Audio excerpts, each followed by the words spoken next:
मित्रांनो, तुम्ही कधी विचार केला आहे का की जर जंगलातील सर्व प्राणी एकत्र मिळून सहलीला गेले तर काय होईल? नक्कीच खूप मजा येईल, बरोबर? पण जर या सहलीत असं काही घडलं ज्याची कल्पना कुणी स्वप्नातही केली नव्हती, आज आपण अशाच एका प्राण्यांच्या सहलीची गोष्ट पाहणार आहोत, जिथे आनंदाचं रूपांतर अचानक भीतीत झालं. व्हिडिओ शेवटपर्यंत नक्की पहा, कारण या सहलीच्या शेवटी जे रहस्य समोर आलं ते पाहून तुमचेही डोळे विस्फारले जातील. सुंदरपूर नावाचं एक अतिशय घनदाट आणि हिरवंगार जंगल होतं. या जंगलाचा राजा होता विक्रमसिंह. विक्रमसिंह खूप दयाळू आणि शूर होता. एकदा त्याला वाटलं की रोजच्या शिकारीच्या आणि धावपळीच्या आयुष्यातून थोडा विसावा घ्यावा. त्याने गजा हत्तीला बोलावले आणि सांगितले की गजा, उद्या आपण सर्वजण मिळून नील सरोवराकडे सहलीला जाणार आहोत. सर्वांना हा निरोप दे. ही बातमी वाऱ्यासारखी संपूर्ण जंगलात पसरली. चिंटू माकड तर आनंदाने झाडावरून उड्या मारू लागलं. सोना हरणाने आपले सुंदर डोळे चमकवले. बब्बू अस्वलाने मधाच्या मोठ्या बरण्यासोबत घेतल्या. पण या गजबजाटात एका कोपऱ्यात बसून कपट्या कोल्हा काहीतरी वेगळाच कट रचत होता. दुसऱ्या दिवशी पहाटेच सर्व प्राणी एकत्र जमले.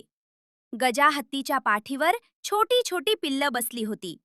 वाघोबा आज खूप शांत होते, कारण आज कुणीही कुणाची शिकार करणार नव्हतं. रस्त्यात गाणी गात विनोद करत सर्वजण निघाले. चिंटू माकड म्हणाला, काय वाघोबा, आज काय बेत आहे?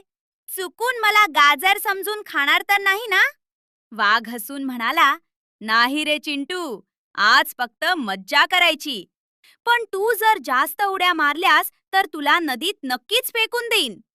सगळे हसत खेळत असताना अचानक रस्ता चुकला. घनदाट झाडी आली आणि समोर 3 वेगवेगळे रस्ते दिसले. इथेच खरी अडचण सुरू झाली. कपट्या कोल्ह्याने मुद्दाम चुकीचा रस्ता दाखवला. तो रस्ता जात होता दगडी दरीकडे. तिथे पाण्याचे थेंबही नव्हते आणि जमीन कोरडी ठाक होती. जसे सर्व प्राणी तिथे पोहोचले तसा अचानक आकाशात काळे ढग जमा झाले. विजा कडकडू लागल्या आणि बघता बघता ढगफुटी झाली. दरीमध्ये पाण्याचा प्रवाह प्रचंड वेगाने वाढू लागला. प्राण्यांची पाचावर धारण बसली. लहान पिल्लं ओरडू लागली. गजा हत्तीने आपले पाय जमिनीत घट्ट रोवले.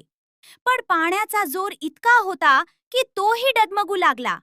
आता वेळ होती खऱ्या धैर्याची.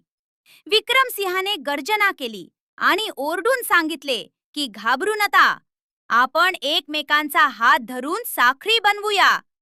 वाघाने तातडीने पाण्यात उडी मारली आणि वाहून जाणाऱ्या चिंटू माकडाला आपल्या जबड्यात धरून किनाऱ्याकडे खेचलं.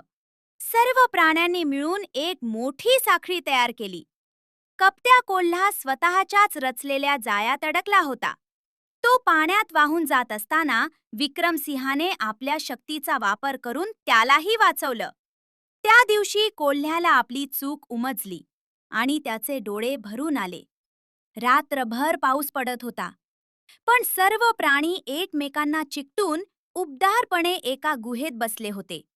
सकाळ झाली. पाऊस थांबला. सहल नील सरोवराऐवजी एका सुरक्षित डोंगरावर साजरी झाली. पण ही सहल फक्त खाण्यापिण्याची नव्हती, तर ती होती एकतेची आणि मैत्रीची. त्या दिवशी प्राण्यांना खऱ्या अर्थाने समजलं की संकट काळात आपली जात, आपली शक्ती किंवा आपला अहंकार महत्वाचा नसतो, तर एकमेकांना दिलेली साथ महत्वाची असते. तर मित्रांनो, तुम्हाला प्राण्यांची ही सहल कशी वाटली?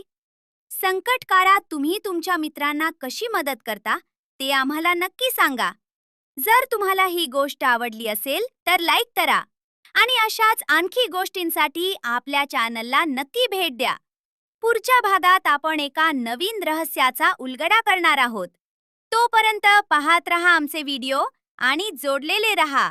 धन्यवाद.